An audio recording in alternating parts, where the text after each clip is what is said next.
Yaqinda bitta obunachim ajoyib aksessuar yasab berishimni so'radilar va bugun birgalikda yasaymiz. Bu ajoyib aksessuarni yasash uchun bizlarga birinchi navbatda zakolka osnovasi hamda kley kerak bo'ladi. Kley qanaqa ishlatganimni videoda ko'rishingiz mumkin. Kleyni osnovaga suramiz va ozgina qotishini kutamiz. Bir necha daqiqalardan keyin esa kley ozgina qotadi va u yerga bezaklarni yopishtirib chiqamiz. Bezaklarni yopishtirganimizdan keyin yana 5 minut yoki 4 minutga qoldiramiz.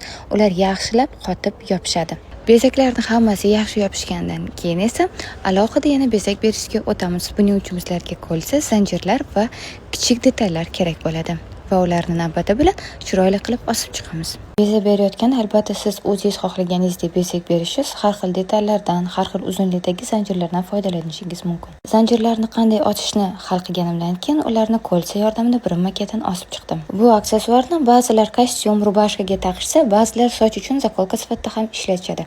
Ikkala variantda ham bu juda ham jozibali ko'rinadi. Siz qaysi variantda taqqan bo'lardingiz? Kommentariyada albatta bu haqida yozib qoldiring va foydali videolarni o'tkazib ko'rmaslik uchun obuna bo'lishni unutmang.